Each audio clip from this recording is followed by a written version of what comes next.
அன்பார்ந்த பெரியோர்களே, தாய்மார்களே, அன்பிற்கினிய சகோதர சகோதரிகளே, திருச்சி என்று சொன்னால் எப்பொழுதும் ஒரு திருப்புமுனை தரக்கூடிய ஒரு ஊர். தமிழகத்தினுடைய அரசியல் வரலாற்றில் திருச்சியினுடைய பங்கு மிகப்பெரிய பங்கு. புதிய தலைவர்கள் எல்லாம் ஊக்குவித்திருக்கின்றார்கள், புதிய கட்சிக்கெல்லாம் வாய்ப்பளித்திருக்கின்றார்கள். புதியவர்கள் வரும்பொழுதெல்லாம் மக்கள் கைகோர்த்து நின்றிருக்கின்றார்கள். அதற்கெல்லாம் அச்சாரமாக எப்பொழுதும் திருச்சி இருந்திருக்கிறது.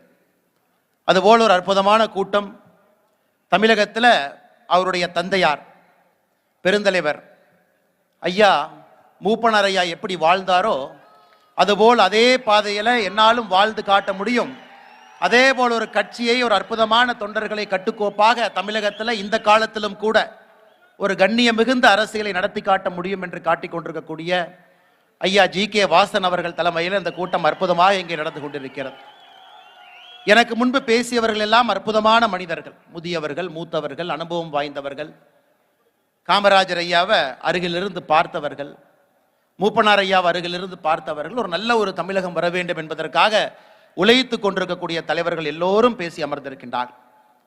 எனக்கு முன்பாக பேசிவிட்டு அமர்ந்திருக்கக்கூடிய பாட்டாளி மக்கள் கட்சியினுடைய தலைவர், இதற்கு முன்பு மத்திய அமைச்சர், சில விஷயங்களை எல்லாம் செய்ய முடியாது என்பதையெல்லாம் உடைத்து காட்டி, அது 108 ஆம்புலன்ஸாக இருக்கட்டும், குறிப்பாக புகையிலைக்கு எதிராக ஒரு யுத்தத்தை நடத்திவிட்டு இன்னைக்கு தமிழகத்தில் எல்லா இடத்திலும் கூட ஒரு மாற்று அரசியலுக்காக போராடி கொண்டிருக்கக்கூடிய அண்ணன் டாக்டர் அன்புமணி ராமதாஸ் அவர்கள் பேசிவிட்டு அமர்ந்திருக்கின்றார். உணர்ச்சிகரமாக பேசியிருக்கின்றார்கள். எதற்காக மாற்றம் வேண்டும், தமிழகத்தினுடைய இன்றைய நிலைமை எப்படி இருக்கு, மாற்றம் இப்போது வரவில்லை என்றால் எப்பொழுதும் வராது என்பதை ஆணித்தரமாக நடந்து முடிந்த விக்கிரவாண்டி சட்டப்பேரவை தேர்தலை ஒரு உதாரணமாக வைத்து பேசிவிட்டு அமர்ந்திருக்கக்கூடிய டாக்டர் அன்புமணி ராமதாசன் அவர்களே, அதற்கு முன்பாக அம்மா மக்கள் முன்னேற்ற கழகத்தினுடைய பொதுச் செயலாளர் அவரிடம் பேசி பார்த்தீங்கன்னா ஒரு விஷயம் நல்லா தெரியுங்க. The most misunderstood politician of Tamil Nadu அப்படின்னு கேட்டீங்கன்னா அண்ணன் டிடிவி தினகரன் அவர்கள். அவரோடு 1 மணி நேரம் 2 மணி நேரம் யாராவது அமர்ந்து பேசினால் ஒரு விஷயம் தெளிவாக தெரியும். புகழை விரும்பாதவர், வெளிச்சத்தை விரும்பாதவர். 2-3 இடத்திற்கு நாங்கள் 2 ஒன்றாக சென்ற பொழுது அவரை பின்னாடி இருந்து தள்ள வேண்டிய நிலைமை எனக்கு வந்துச்சு. போகவே மாட்டேன்ட்டார், ஸ்டேஜுக்கே போக மாட்டேன் அப்படி. நிறைய படிக்கக்கூடிய ஒரு மனிதர், பண்பானவர், பாசமானவர். அப்படிப்பட்ட அற்புதமான ஒரு தலைவர் அண்ணன் டிடிவி தினகரன் அவர்கள் மிக அற்புதமாக பேசிவிட்டு அமர்ந்திருக்கின்றார்கள். அவர்களுக்கும் என்னுடைய வணக்கத்தை செலுத்தி, பாரதிய ஜனதா கட்சியினுடைய அகில இந்திய தலைவர் திரு ஜே.பி. நட்டாஜி அவர்களுடைய பிரதிநிதியாக விக்கிரவாண்டிக்கு 2 வாரத்திற்கு முன்பு வந்திருந்தார்கள். இன்று திருச்சிக்கு ஓடோடி வந்திருக்கின்றார்கள். என்னுடைய அன்பு தலைவர் ஜி.கே. வாசன் அவர்கள் நடத்தக்கூடிய கூட்டத்திற்கு நான் வரவில்லை என்றால் அது மாபெரும் சரித்திர தவறாகிவிடும் என்று இந்த ஒரு கூட்டத்திற்காக வந்திருக்கக்கூடிய அண்ணன் பொங்குலெட்டி சுதாகர் ரெட்டிஜி அவர்களே, என்னுடைய அரசியல் ஆசான் என்று சொல்லுவேன். அவர் வைக்கக்கூடிய பரீட்சையில் பாஸ் பண்றது ரொம்ப கஷ்டங்கய்யா. அவரை போலவே மற்றவரும் இருக்க வேண்டும் என்று நினைக்கக்கூடிய ஒரு மனிதர் காமராஜர் மக்கள் கட்சியினுடைய தலைவராக இருக்கக்கூடிய ஐயா தமிழருவி மணியன் அவர்கள். அவர் பேசிட்டாரு, நம்ம கை தட்டிட்டோம், எல்லாருமே ரசிச்சோம், அற்புதமா பேசினாருன்னு அமர வைத்திருக்கின்றோம். அவர் இல்லத்திற்கு சென்றீங்கன்னா the price one pays for their honesty, நேர்மையாக ஒரு மனிதன் இருந்தால் என்ன விலை கொடுக்க வேண்டும் என்பதற்கு தற்காலிக அரசியல்ல, இந்திய அரசியல்ல உதாரணமாக இருக்கக்கூடிய ஒரு தலைவர் ஐயா தமிழருவி மணியன் அவர்கள். அவருடைய புத்தகம் வழிபோக்கனுடைய வாழ்க்கை பயணம் புத்தகத்தை படிச்சிருப்பீங்க, சில பேர் படிக்காம இருக்கலாம். அதுபோன்ற அவருடைய வாழ்க்கையை உத்து பார்த்தீங்கன்னா, அவருடைய மனைவிக்கு இதயத்திலே ஒரு நோய் இருந்தாலும் கூட தன்னுடைய கையில் எவ்வளவு பணம் இருக்கிறது, அதற்கு தகுந்தாற்போல் மருத்துவ வசதி இருக்க வேண்டும். அவருடைய உற்றார்கள், உறவினர்கள், சொந்தக்காரர்கள் மீது பாசத்தை வைத்திருப்பவர்கள் யார் கொடுத்தாலும் கூட அதை ஏற்றுக்கொள்ள மாட்டேன் என்று ஒரு யுத்தத்தை நடத்தி இன்னைக்கு அவருடைய மனைவி சித்த வைத்தியம், ஆயுர்வேத முறையில் அதற்கான ஒரு தீர்வை பார்த்து கொண்டிருக்கின்றார். அவர் சொன்னது போல 2 லட்சமே கொஞ்சம் அதிகம்தாங்க. புத்தகத்தினுடைய மதிப்பு மட்டும் ஒரு 5 லட்சம் ரூபா வரலாம் அவருடைய இல்லத்தில். ஆனால் நிச்சயமா பணம் என்பது 2 லட்சத்திற்கு குறைவாகத்தான் இருக்கும். இன்னைக்கு இருக்கக்கூடிய முதலமைச்சரை பல பேர் சமாதானம் பண்ணி அவருக்கு ஒரு வீடு ஒதுக்க வேண்டும் என்று சொன்ன பொழுது கூட அது வேண்டாம் என்று மறுத்துவிட்டு, அவருடைய சொந்த மகள், உண்மையை சொல்லணும் அப்படின்னாங்க, அவருடைய சொந்த மகள் திருமணமான மருமகங்கிட்ட ஒரு அண்டர்ஸ்டாண்டிங் போட்டு, ஒரு அஃபிடவிட் போட்டு அவங்களுடைய வீட்டை மாச வாடகைக்கு இருக்கக்கூடிய அற்புதமான தலைவர் தமிழருவி மணியன். அதனால் அவருக்கு நாம் செய்யக்கூடிய பெருமை என்பது கை தட்டுவதை தாண்டி நாம் எல்லோரும் கூட அரசியல்ல அவர் நினைக்கக்கூடிய ஒரு மனிதர்களாக மாறுவதற்கு இது ஒரு வாய்ப்பாக எடுத்துக்கொள்ள வேண்டும் என்பது என்னுடைய தாழ்மையான ஒரு கருத்தாக இந்த மன்றத்தில் நான் வைக்கின்றேன். அண்ணன் OPS அவர்கள் ஒரு தர்ம யுத்தத்தை நடத்தி சமீபத்தில் நாம் பார்த்திருக்கின்றோம். அண்ணனுக்கு தமிழகம் முழுவதுமே மக்கள் இன்னைக்கு OPS அண்ணன் அவர்கள் எடுத்திருக்கக்கூடிய முடிவு, அவருடைய தெளிவு, அவர் பயணிக்கக்கூடிய பாதையில மக்கள் எல்லோரும் விரும்ப ஆரம்பித்திருக்கின்றார்கள். அவருடைய பிரதிநிதியாக வந்திருக்கக்கூடிய முன்னாள் அமைச்சர் அண்ணன் வெல்லமண்டி நடராஜன் அவர்களுக்கு என்னுடைய வணக்கத்தை தெரிவித்து, தமிழர் தேசிய கட்சி முத்தையர் சமூகத்தினுடைய ஒரு தனித்தன்மை வாய்ந்த தலைவராக இருக்கக்கூடிய அண்ணன் CK செல்வகுமார் அவர்கள் மேடையின் மீது இருக்கின்றார்கள். அவருக்கும் என்னுடைய வணக்கத்தை தெரிவித்து, IJK கட்சியின் சார்பாக வந்திருக்கக்கூடிய அண்ணன் ரகுபதி அவர்கள், மேடையின் மீது இருக்கக்கூடிய எல்லா முக்கியமான தலைவர்களுக்கும் இந்த நேரத்தில் என்னுடைய வணக்கத்தை தெரிவித்துக் கொள்கின்றேன். அன்பு சகோதர சகோதரிகளே, கர்ம வீரர் காமராஜர் ஐயாவை பற்றி இந்த மேடையில் ஒரு மனிதன் குறைவாக பேச வேண்டும் என்றால் அது நான் தான் காரணம். அவரை பார்க்கவில்லை, அவரோடு பழகவில்லை. மேடையில் இருக்கக்கூடிய தலைவர்கள் பேசி இதை கேட்டு இப்படிப்பட்ட ஒரு மனிதன் வாழ்ந்திருக்கின்றார் என்று நானும் உங்களை போல் மெருகேற்றிக் கொண்டிருக்கின்றேன். அதே போல தமிழகத்திலே ஒரு அரசியல் மாற்றம், ஆட்சி மாற்றம் இரண்டும் நடக்க வேண்டும் என்று மேடையில் இருக்கக்கூடிய தலைவர்கள் எப்படி கங்கணம் கட்டி கொண்டிருக்கின்றார்களோ அதிலே நானும் ஒருவனாக இருக்கின்றேன். நான் சார்ந்திருக்கக்கூடிய பாரதிய ஜனதா கட்சியும் சரி, மேடையில் இருக்கக்கூடிய எங்களுடைய தலைவர்களும் சரி, தொண்டர்களும் சரி, கங்கணம் கட்டி கொண்டிருக்கின்றோம். தமிழகத்திலே ஆட்சி மாற்றம் நடக்க வேண்டும் என்றால் முதல்ல அரசியல் மாற்றம் நடக்க வேண்டும் என்பது நம் எல்லோருடைய கருத்து. அரசியல் மாற்றம் நடக்காம ஆட்சி மாற்றம் நடப்பதற்கு வாய்ப்பே இல்லைங்க, வாய்ப்பே இல்லை. 2026 புதிய ஒரு ஆட்சியை பார்க்க வேண்டும். தேசிய ஜனநாயக கூட்டணியினுடைய கூட்டணி ஆட்சியை பார்க்க வேண்டும். முக்கியமான தமிழகத்தினுடைய வளர்ச்சிக்காக நல்ல முடிவுகளை இந்த ஆட்சி எடுக்க வேண்டும் என்று நினைத்தால் இப்ப இருக்கக்கூடிய அரசியல்ல ஒரு பெரிய மாற்றத்தை நாம் நடத்தி காட்ட வேண்டும். பெருசா நமக்கு நாட்கள் இல்லைங்க. ஒரு சராசரியாக 500 நாட்கள் இருக்கிறது, தோராயமாக 500 நாட்கள் இருக்கு. இந்த வாய்ப்பை நாம் நழுவ விட்டால் மறுபடியும் இது போல் ஒரு வாய்ப்பு கிடைக்குமா எனக்கு தெரியாதுங்க. மறுபடியும் மக்கள் நம்பிக்கை வைப்பார்களா எனக்கு தெரியாது. தமிழகத்தினுடைய அரசியல் சூழல், இந்தியாவினுடைய அரசியல் சூழல் இது போன்ற ஒரு கூட்டணி ஆட்சிக்கு மறுபடியும் வித்துடுமான்னு கேட்டீங்கன்னா தெரியாது. இந்த 500 நாட்களை நாம் முறைப்படி எவ்வாறு பயன்படுத்திக் கொள்கின்றோமோ அது 2026 தமிழகத்தில் எப்படிப்பட்ட ஆட்சி வரும் என்பதற்கு சான்றாக இந்த 500 நாட்கள் இருக்க வேண்டும் என்பது என்னுடைய விருப்பம் மட்டுமல்ல, எங்களுடைய வேள்வியும் கூட. அன்பு சகோதர சகோதரிகளே, பெரியோர்களே, தாய்மார், இன்னைக்கு நாம GK வாசன் ஐயாவை பத்தி பேசுறோம், கர்ம வீரர் காமராஜன் ஐயாவை பத்தி பேசுறோம். இன்னைக்கு கர்ம வீரர் காமராஜர் ஐயாவை போல இந்திய அரசியல்ல ஒரு மனிதன் அவருக்கு நிகராக ஒரு ஆட்சியை கொடுத்திருக்க முடியும். ஆனால் ஆண்டவன் அந்த கருணை அவருக்கு கொடுக்கவில்லை என்றால் அது GK மூப்பனார் ஐயா மட்டும்தான். வேறு யாருக்குமே அது பேசுவதற்கு கூட அந்த தகுதி இல்லை. அவரை சார்ந்தவர்கள் எல்லோரும் இங்க இருக்கிறோம். ஆனா நல்லா உத்து பார்த்தீங்கன்னா முதியவர்கள் அதிகமாக அமர்ந்திருக்கின்றோம். முன்னிருக்கையாக இருக்கட்டும், இந்த முழு பகுதியாக இருக்கட்டும், மேடையின் மீது இருக்கக்கூடிய தலைவராக இருக்கட்டும், முதியவர்கள், வாழ்க்கையில நேர்மையாக இருந்தவர்கள், எந்த ஒரு தவறும் செய்யாதவர்கள். ஜென்டில்மேன் பாலிடிக்ஸ் தமிழ்நாட்டில் இருக்குன்னா அது தமிழ் மாநில காங்கிரஸில் தான் இருக்குன்னு சொல்ற அளவுக்கு அங்க இருக்கக்கூடிய, நான் கைத்தடலுக்காக சொல்லிங்க ஐயா, எதற்காக இந்த கருத்தை நான் பதிவு செய்யறேன்னா, இதை எப்படி இளைய தலைமுறைக்கு நாம கொண்டு செல்ல போறோம். 40 விழுக்காடு வாக்காளர்கள், 40 விழுக்காடு வாக்காளர் பெருமக்கள் இன்னைக்கு 38 வயசு கீழே 40 விழுக்காடு இருக்கிறாங்க. 18 வயசு, 28 வயசு, 38 வயசு, 40 விழுக்காடு வாக்காளர்கள் இருக்கிறாங்க.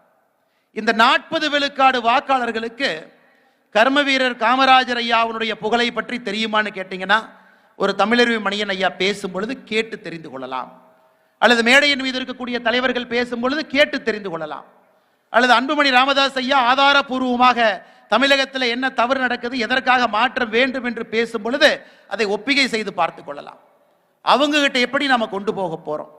அதற்கு ஒரு பெரிய முயற்சியாக திருச்சியில எல்லா தலைவர்களையும் அழைத்து நம்முடைய மக்கள் தலைவர் ஐயா GK வாசன் அவர்கள் இந்த கூட்டத்தை ஏற்பாடு செய்திருக்கிறாங்க. அதற்காகத்தான் இந்த கூட்டங்க. 122 ஆண்டுகள் கர்ம வீரர் காமராஜர் ஐயா பிறந்து அவருடைய புகழ் பேசாத மேடைகள் தமிழகத்தில் இல்லைங்க. எல்லா இடத்துலையும் பேசியாச்சு.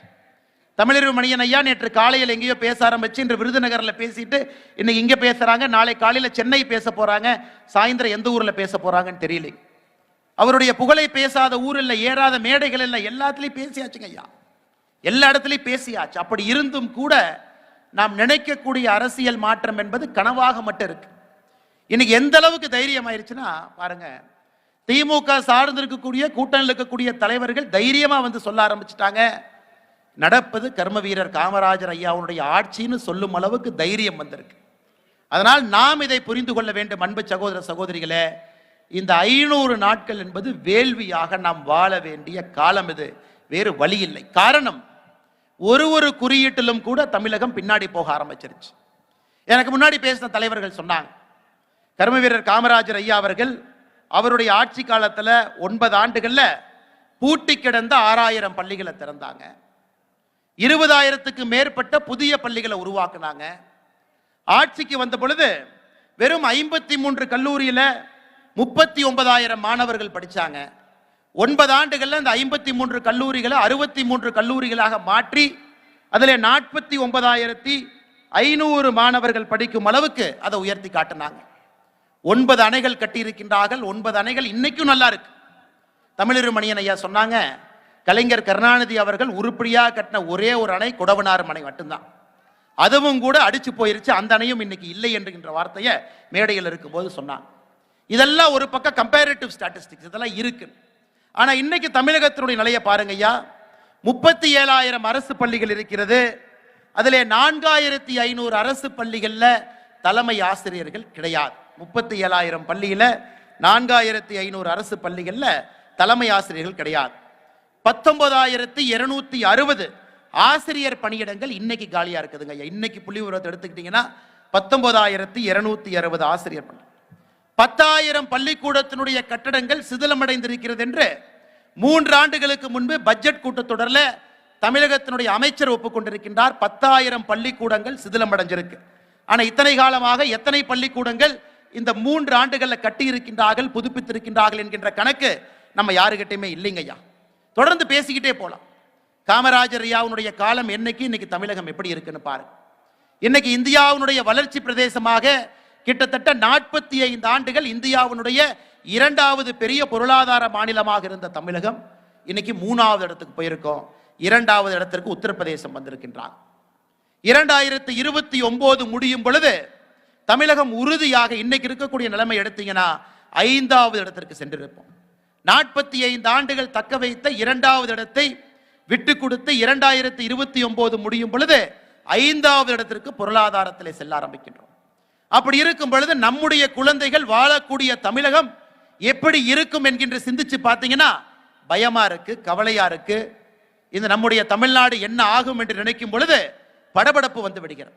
எந்த குறியீடு எடுத்து பார்த்தாலும் கூட கீழே போக ஆரம்பிச்சிட்டோம். வெளிநாட்டிலிருந்து வரக்கூடிய முதலீடு இன்னைக்கு இந்தியாவில் 6வது இடத்தில் இருக்கின்றோம். மாணவர்களுடைய கற்கும் திறன் 5ஆம் கிளாஸ் 8ஆம் கிளாஸ் கற்கும் திறன் எடுத்துக்கிட்டீங்கன்னா தென்னிந்தியாவிலே கடைசி இடத்தில் இருக்கின்றோம். அது கேரளாவாக இருக்கட்டும், புதுச்சேரியாக இருக்கட்டும், கர்நாடகாவாக இருக்கட்டும், ஒன்றுபட்ட ஆந்திர பிரதேசாக இருக்கட்டும், தென் இந்தியாவில் கடைசி இடத்துல இருக்கிறோம். இன்னைக்கு இப்படிப்பட்ட தமிழகத்தை உருவாக்கிவிட்டு நாங்கள் கொடுப்பது கர்ம வீரர் காமராஜர் ஐயாவுடைய ஆட்சி என்று மார்த்தட்டினால் நீங்க என்ன சொல்லுவீங்க? நீங்க சொல்லுங்க ஐயா. இன்னைக்கு அதையெல்லாம் தாண்டி ஒருபடி போயிட்டாங்க. சத்தியமூர்த்தி பவன் அதனுடைய மாட்சி எப்படி இருந்தது பாருங்க. கர்ம வீரர் காமராஜர் ஐயா சென்ற இடம், அமர்ந்த இடம், மாபெரும் தலைவர்கள் சென்ற இடம், ஐயா மூப்பனார் ஐயா அவர்கள் வாழ்ந்த சென்று இருந்த இடம், அண்ணன் ஜி.கே. வாசன் அவர்கள் தமிழகத்தினுடைய தலைவராக சத்தியமூர்த்தி பவன்ல இறந்த இடம். இன்னைக்கு சத்தியமூர்த்தி பவனுடைய நிலைமை என்ன, காங்கிரஸ் கட்சியினுடைய தலைவர் எப்படிப்பட்டவர் என்பதை கடந்த 10 நாட்களாக நாம பேசிக்கிட்டே இருக்கிறோம். யார் வந்திருக்கிறாங்க, என்ன செஞ்சிருக்கிறாங்க, எப்படிப்பட்ட குற்றம் புரிந்தவர்கள்லாம் இன்னைக்கு காங்கிரஸ் கட்சியினுடைய தலைவராக இருக்கிறாங்க. அந்த கட்சியில் இருக்கக்கூடிய அண்ணன் EVKS இளங்கோவன் அவர்கள் அப்படிப்பட்ட தலைவரை வைத்துக் கொண்டு மார்த்தட்டி கொண்டிருக்கின்றார்கள். நடக்கக்கூடிய ஆட்சி கர்ம வீரர் காமராஜர் ஐயாவுடைய ஆட்சி. அதனால்தான் அன்பு சகோதர சகோதரிகளே, இந்த வாய்ப்பை நழுவு விட்டால் திரும்ப இந்த வாய்ப்பு வருமானு கேட்டீங்கன்னா நிச்சயமாக கிடையாது. 1967 தேர்தல் களத்தில் திராவிட முன்னேற்ற கழகம் 6 கட்சிகளை இணைத்து கர்ம வீரர் காமராஜர் ஐயாவை வீழ்த்த வேண்டும் என்று திட்டம் போட்டு களத்தில் வந்தாங்க. அன்னை கர்ம வீரர் காமராஜர் ஐயா அவர்கள் ஒரே ஒரு வார்த்தையை மட்டும்தான் சொன்னாங்க. ஓட்டரசியலுக்காக ஒரு கட்சியை இணைத்து அதை கூட்டணி என்று சொல்வதற்கு எனக்கு விருப்பம் இல்லை என்று சொன்னார். தனியாக என்னுடைய கொள்கைப்படி நான் சந்தித்து வெற்றியோ தோல்வியோ பார்த்துக் கொள்கின்றேன் என்று. அவருக்கு எதிர்ப்புறத்திலே 6 கட்சிகள் ஒன்றாக இருந்து இன்னைக்கு அதே தான் இந்தியாவில் இந்தி கூட்டணி அதையே திரும்ப செய்த ஆரம்பித்திருக்கின்றார். எல்லா கட்சிகளும் யாராக இருந்தாலும் கூட நாங்கள் ஒன்றாக வைத்துக் கொள்வோம். எங்களுடைய ஒரே ஒரு குறிக்கோள் மோடி எதிர்ப்பு மட்டும்தான். பிரதமர் மோடி அவர்களை எதிர்ப்பதற்காக ஒரு கூட்டணி, அதற்காக தலைவர். பாரதிய ஜனதா கட்சி விமர்சனம் செய்யக்கூடிய முதலமைச்சர் ஸ்டாலின் அவர்கள், உதயநிதி ஸ்டாலின் அவர்கள் என்ன சொல்லுவாங்கன்னா, பிஜேபி கட்சி அம்பானி அதானிக்கான கட்சி, அவர்களுக்காக ஆட்சி பண்றேன் தான் 2024 தேர்தல் முழுவதுமே பரப்புரை செய்தார். ஆனா இன்னைக்கு அம்பானி குடும்பத்தில் நேற்று கல்யாணத்துக்கு முதல் ஆளாக ஓடி சென்றது உதயநிதி ஸ்டாலின் தனி விமானத்துல. அதுவும் கூட உங்களுக்கு தெரியும், கல்யாணத்துக்கு செல்வது தவறு கிடையாதுங்க. ஆனா உள்ளே ஒன்று வைத்துக்கொண்டு புறம் ஒன்று பேசுவது திராவிட முன்னேற்ற கழகத்தினுடைய கொள்கையாக இத்தனை ஆண்டு காலமாக இருக்கு. அதற்கு நேத்து ஒரு சாட்சி. போன வாரம் அதானி அவர்கள் தமிழகத்திற்கு வந்தாங்க. 3 மணி நேரம் மட்டும் தமிழகத்தில் இருந்தாங்க. அவரை முறையாக யாரை சந்தித்திருக்க வேண்டும்? முதலமைச்சரை சந்திச்சிருந்தார் நியாயம், தலைமைச் செயலாளரை சந்திச்சிருந்தார் நியாயம், முதலமைச்சருடைய பிரதிநிதியாக ஒரு மூத்த அமைச்சரை சந்தித்திருந்தால் நியாயம். ஆனால் லீலா பேலஸ் ஹோட்டல்ல அவர் சந்தித்தது யார் என்றால், முதலமைச்சருடைய மருமகனாக இருக்கக்கூடிய சபரீசனை சந்தித்து விட்டு திரும்பி சென்றிருக்கின்றார். அதனால் இந்த கட்சிக்கும் கர்ம வீரர் காமராஜர் ஐயாவுக்கும் செருப்புக்கு கீழே இருக்கிற தூசிக்கு கூட அவங்க இணையா இருக்க மாட்டாங்க ஐயா. ஆனா பேசுவதெல்லாம் இது போன்ற ஒரு பேச்சாக தொடர்ந்து பேசிக் கொண்டிருக்கின்றார். அன்பு சகோதர சகோதரிகளே, எப்பொழுதுமே அன்புமணி ராமதாஸ் நான் பேசுற விஷயத்தை இன்னைக்கு நான் கையில் எடுக்கிறேங்க ஐயா. என் கையில ஒரு புகைப்படம் இருக்குதுங்க ஐயா.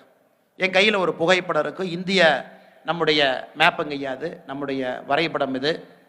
இதை முழுமதியா பார்த்தீங்கன்னாங்க ஐயா, இதை வேற வேற கலர்ல வச்சிருக்கிறாங்க. வேற வேற கலர்ல இருக்குதுங்க ஐயா. வேற வேற கலர், ஆரஞ்சு கலர்ல இருக்குது. இதை பாருங்க ஐயா, மஞ்சள் கலர்ல இருக்கு. இது சிவப்பு கலர்ல இருக்கு. இது ஒரு குறியீடு. ஒரு வாரத்திற்கு முன்பு நம்முடைய மத்திய அரசு நித்தி ஆயோக் ஒரு டேட்டா வெளியிட்டிருக்கிறார்.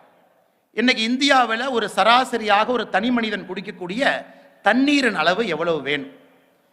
பிரச்சனையே இல்லாம ஒரு தனி மனிதனுக்கு ஒரு ஆண்டுக்கு 1700 மீட்டர் கியூப் தண்ணி வேணுங்க ஐயா. பிரச்சனையே இல்லாம குடிக்கிற தண்ணி. 2025 எப்படி இருக்கு அப்படிங்கிற மேப்பை நீங்க பார்க்கலாங்க ஐயா. 2025 இன்னைக்கு. அதில் இந்தியாவில் நல்லா உத்து பார்த்தீங்கன்னாங்க ஐயா, இந்த சிவப்பு அப்படிங்கிறது அப்சல்யூட் ஸ்கேரிசிட்டி. அதாவது 1700 கியூபிக் மீட்டர் வேணும். ஆனால் 500 கியூபிக் மீட்டரை விட கம்மியாக இருக்கக்கூடிய பகுதி எதுன்னு பார்த்தீங்கன்னா, அந்த சிவப்பில் இருக்கக்கூடிய ஒரே ஒரு மாநிலம் தமிழகம் மட்டும்தான். இன்னைக்கு இருக்கக்கூடிய நிலைமைங்க ஐயா. 2025 கிட்டத்தட்ட இன்னைக்கு 16 மாவட்டங்கள் அந்த குறியீட்டில் இருக்கிறாங்க. 2050 எப்படி இருக்கும் என்று ஒரு யூகம் கொடுத்திருக்கிறாங்க. மறுபடியும் இந்தியாவுடைய வரைபடத்தை பாருங்க. இந்த சிகப்பு எங்க இருக்குன்னு மட்டும் உத்து பாருங்க ஐயா. சிகப்பு என்பது தமிழகம் முழுவதுமே இருக்கு. 2050 38 மாவட்டங்கள் இருக்கக்கூடிய தமிழகத்தில் 36 மாவட்டத்தில் குடிப்பதற்கு சராசரியாக தமிழ்நாட்டில் இருக்கக்கூடிய ஒரு மனிதனுக்கு 1/3 பங்கு தண்ணீர் மட்டும்தான் கிடைக்கும் என்பது நித்தி ஆயோக்கினுடைய ஆய்வறிக்கை போன வாரம் கொடுத்ததுங்க ஐயா. இந்தியாவில் எந்த மாநிலமும் கூட சிவப்பு என்பதற்கே போகல. இதற்கு காரணம் என்ன என்பதை நீங்கள் யோசிக்க வேண்டும். இதற்கு காரணம், ஒரு விஷயத்தை நாம் நன்றாக புரிந்து கொள்ள வேண்டும் என்றால், காமராஜர் ஐயா 9 அணையை கட்டினாங்க, கருணாநிதி ஐயா 1 அணையை கட்டினாங்க, அது அடிச்சுட்டு போயிருச்சு. இன்னைக்கு எங்க போனாலும் கூட தேர்தல் பிரச்சாரத்தில் மக்கள் வைக்கக்கூடிய கொள்கை, காமராஜர் ஐயா காலத்தில் அந்த கால்வாயை வெட்டிட்டாங்க, நீங்க இதை ஒரு 100 கிலோமீட்டருக்கு எக்ஸ்டெண்ட் பண்ணுவேன்னு உங்க தேர்தல் வாக்குறுதியில் கொடுங்க, அல்லது நீங்க மத்திய அரசுக்கு சொல்லி இதை இன்னும் ஒரு 200 கிலோமீட்டருக்கு இழுக்கிறேன்னு சொல்லுங்க. இன்னைக்கு தமிழகத்தில் எங்கே சென்றாலும் கூட காமராஜர் ஐயா கட்டியிருக்கிறாங்க, கொஞ்சம் அதை முன்னாடி கொண்டு போங்க.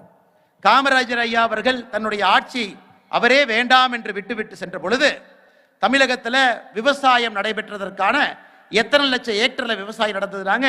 70 லட்சம் ஹெக்டர். 70 லட்சம் ஹெக்டர் நிலத்தில் விவசாயம் நடந்துச்சு. ஆனா இன்னைக்கு எத்தனை இடத்துல விவசாயம் நடக்குதுன்னா 46 லட்சம் ஹெக்டர். 46 லட்சம், 24 லட்சம் ஹெக்டர் விவசாய பரப்பளவு சுருங்கி இருக்கிறது. தண்ணீர் இல்லை, பாசன வசதி இல்லை, அதற்கான எந்த முயற்சியும் யாரும் எடுக்கல.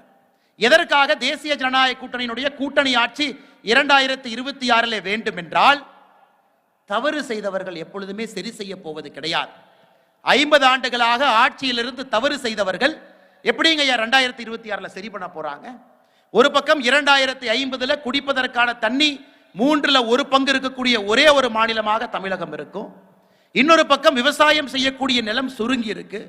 இன்னொரு பக்கம் இருக்கக்கூடிய விவசாய நிலத்திற்கும் கூட காவிரி தாய் எட்டி பார்க்கவில்லை. காவிரி தாயை அங்கேயே போட்டு கண்ணீர் சிங்க வைத்துக் கொண்டிருக்கின்றார்கள். அதிலே அரசியல் நடந்து கொண்டிருக்கிறது. மறுபடியும் ஏதோ ஒரு கட்சி 2026 ஆட்சியில் அமர்ந்தால் எப்படி ஒரு புதிய தமிழகத்தை அவர்களால் உருவாக்க முடியும் என்பதை நீங்கள் ஒரு நிமிஷம் சிந்திச்சீங்கன்னா போதும். விக்கிரவாண்டியில பாட்டாளி மக்கள் கட்சியினுடைய வேட்பாளர் சி அன்புமணி அவங்க ஜெயிச்சிருப்பாங்க. ஈரோட்டில் அன்பு சகோதரர் விஜயகுமார் அவங்க ஜெயிச்சிருப்பாங்க. எதற்காக நான் இந்த 2 பேர்த்த நான் சொல்றேன் அப்படின்னாங்க, ஈரோட்டிலே தமிழ் மாநில காங்கிரஸ் சார்பாக விஜயகுமார் அவங்க போட்டியிட்டாங்க. நேஷனல் ஹைவே தேசிய நெடுஞ்சாலையில எதுவுமே இல்லாம ஆயிரக்கணக்கான மரங்களை வைத்து, லட்சக்கணக்கான மரங்களை வைத்து பாதுகாத்த ஒரு மனிதன் இங்க இருக்கக்கூடிய விஜயகுமார். ஒரு எளிமையினுடைய உருவமாக ஈரோட்டில் வேட்பாளர் அங்க இருந்தார். சி அன்புமணி அவர்கள் எப்படி நம்முடைய மருத்துவர் ஐயா இருக்கிறாங்களோ அதே போல ஒரு குணம். 2016 எளிமையான மனிதர். அவருடைய மனைவி ஒரு எலிமெண்டரி ஸ்கூல் வாத்தியார். அதை விட ஒரு பெட்டர் கேண்டிடேட் விக்கிரவாண்டி கிடைப்பதற்கு வாய்ப்பே இல்லைங்க. உண்மை சொன்னா there is no better candidate than C Anbumani. அவரையும் தோற்கடிக்க இருக்கின்றார்கள் என்றால் விஜயகுமார் அவர்களும் ஈரோட்டிலே தோற்கடிக்கப்பட்டிருக்கின்றார். நிறைய நல்லவங்க இருக்கிறாங்க ஐயா. 2 பேரும் முன்னாடி இருக்கிறனால அண்ணன் பேரும் சி அன்புமணி அண்ணன் பேர் இப்ப பார்த்தாலும் நான் சொல்றேங்க ஐயா. ஒரு நிமிடம் தமிழகத்தினுடைய மக்கள் இதான் பிரச்சனை, 50 ஆண்டுகளாக பிரச்சனையை உருவாக்கியவர்கள் எப்படி சரி செய்வார்கள் என்று ஒரே ஒரு நிமிஷம் சிந்திச்சா ஓட்டிங் பேட்டர்ன் மாறிடும் ஐயா. ஓட்டு போடக்கூடிய தன்மை மாறிவிடும். இந்த பட்டி அரசியல் தேவையில்லை. 23 அமைச்சர்கள் விக்கிரவாண்டியில் வீதி வீதியாக பிச்சை எடுத்துக் கொண்டிருந்தார் ஐயா. மக்கள்கிட்ட பணம் கொடுத்தனால மக்கள் பிச்சைக்காரர்கள் இல்லை, மக்களுக்கு பணத்தை கொடுத்தவர்கள் பிச்சைக்காரர்கள். அதை தமிழகம் வெகு விரைவில் திராவிட முன்னேற்ற கழகத்தினுடைய எல்லாரும் புரிஞ்சுக்குவாங்க. 23 அமைச்சர்கள். இதே திமுக எதிர்க்கட்சியாக இருக்கும் பொழுது என்ன சொல்லுவாங்கன்னா, இத்தனை அமைச்சர்கள் போய் எலெக்ஷன் வேலை பார்த்தா ஆட்சி யார் நடத்துறது, இது ஆட்சியான். ஆனா எனக்கு 23 அமைச்சர்கள் திமுக விக்கிரவாண்டியில தெரு தெருவாக பட்டியை போட்டு 4 மணிக்கு பெண்களை கொண்டு வந்து அடைத்து வைத்துக் கொண்டிருந்தார். அதனால் எல்லோரும் ஒரே ஒரு நிமிஷம் யோசிக்க வேண்டியது, கல்வி அதல பாதாளத்துக்கு போயிட்டு இருக்கு, நீர் மேலாண்மை அதல பாதாளத்துக்கு போயிட்டு இருக்கு, குடிக்கிற நீர் அதல பாதாளத்துக்கு போயிட்டு இருக்குங்க ஐயா. சட்டம் ஒழுங்கை பத்தி சொல்லவே வேண்டாங்க ஐயா. எந்த அளவுக்கு மோசமா இருக்குன்னு உங்களுக்கு தெரியும். இன்னைக்கு இந்த ரோம், அந்த காலத்து ரோம் நாட்டில் பார்த்தீங்கன்னா இந்த மன்னன் மேல ரொம்ப கோவம் வந்துருச்சுன்னா இந்த கிளாடியேட்டர் போட்டி நடத்துவாங்க. அதாவது சிங்கத்தை கொண்டு வந்து, ஒரு ஆண்மகனை கொண்டு வந்து சிங்கத்தை அடக்குவாங்க. மக்கள் அதை வந்து பார்த்துட்டு ஐயோ சிங்கம் நல்லா இருந்தது அருமையாக அடக்குனாங்கன்னு இந்த மன்னன் மேல இருக்கக்கூடிய கோபத்தை மறந்து விட்டு வீட்டிற்கு சென்று விடுவார்கள் என்பதற்காக அந்த கிளாடியேட்டர் கான்டெஸ்ட் ரோம்ல பண்ணுவாங்க. இன்னைக்கு தமிழகத்தில் அதே போல திராவிட முன்னேற்ற கழகம் முயற்சி எடுத்துக் கொண்டிருக்கின்றார். உதாரணத்திற்கு இன்னைக்கு காலையில் நீங்க இதை பார்த்துருப்பீங்க, பேப்பர் பார்த்துருப்பீங்க, டிவியை பார்த்துருப்பீங்க. இன்னைக்கு காலையில் என்கவுண்டர் அப்படின்னு ஒரு மனிதர் ஒரு தேசிய கட்சியினுடைய தமிழக மாநில தலைவரை பட்டப்பகல்ல ரோட்ல வெட்டி கொள்றாங்க. யாருக்கும் எதற்காக அது நடந்ததுன்னு யாருக்குமே தெரியாது. மேடையில் இருக்கக்கூடிய எல்லா தலைவர்களுமே பல கோணங்களை கொடுத்துருக்காங்க. இதா இருக்கலாமா அதா இருக்கலாமா பாருங்கன்னு. மேடையில் இருக்கக்கூடிய தலைவர்கள் எல்லோருமே திரு ஆம்ஸ்ட்ராங் அவர்கள் இல்லத்திற்கு சென்று துணைவியாரை சந்தித்து விட்டு வந்திருக்கின்றார். யாருக்குமே புரியாத ஒரு மர்மமா இருக்கு.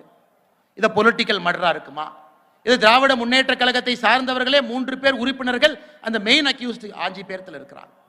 அப்படி இருக்கும் பொழுது ஒரே ஒரு என்கவுண்டர், ஒரு 62 ரூபா புல்லட், 62 ரூபா புல்லட்ல இந்த கதையை முடித்து விட்டோம், சரித்திரத்தை மாற்றி எழுதிவிட்டோம் அப்படிங்கிறதா இன்னைக்கு என்கவுண்டரை பத்தி பேச வச்சிருக்கிறாங்க. வேற எதுவும் கூட நான் பேசுவதற்கில்லை. அதை தாண்டி இதை பேசுனீங்கன்னா சம்பந்தமே இல்லாம விக்கிரவாண்டியில் அந்த வேட்பாளர் திமுகவினுடைய வெற்றி பெற்றிருக்கக்கூடிய வேட்பாளர் சொல்வது போல தமிழகத்தில் கையாளாகாத திராவிட முன்னேற்ற கழக அரசு எதையும் செய்ய முடியலனா பழிய தூக்கி மோடி மேல போடு, பழிய தூக்கி மத்திய அரசு மேல போடு. மத்திய அரசு சொன்னாங்க நாங்க செஞ்சோம். ஏன் கரண்ட் பில் ஏத்துன? மத்திய அரசு சொன்னாங்க நாங்க செஞ்சோம். மத்திய அரசு ஜியோ போட்டாங்களா? அமைச்சர் ஃபோன் பண்ணி சொன்னாங்களா? மோடி ஐயா உங்கள்கிட்ட சொன்னாங்களா? இல்ல அதெல்லாம் நாங்க சொல்ல மாட்டோம், அதெல்லாம் ராணுவ ரகசியம். இந்தியாவில் எல்லா விவசாயிகளுக்கும் 6000 ரூபாய் வருஷத்துக்கு போதுங்க ஐயா. இதுவரை 17 தவணைக்கு 2000, 34,000 ரூபாய் வங்கி கணக்குக்கு போயிருக்குங்க ஐயா 2019 இருந்து. 2021 தமிழகத்தில் பிரதமர் கிசான் சம்மான் நிதி, பிரதமர் கௌரவ நிதியில பயன்பெற்றவர்கள் 43 லட்சம் விவசாயி, 43 லட்சம் பேர். இன்னைக்கு PM கிசான் சம்மான் நிதியில தமிழகத்திலே பயன்பெறக்கூடிய விவசாயிகள் 21 லட்சம் பேர். எப்படிங்க 22 லட்சம் பேர் காணாம போச்சு? மத்திய அரசு எங்கேயும் யாரையும் நீக்கவில்லை.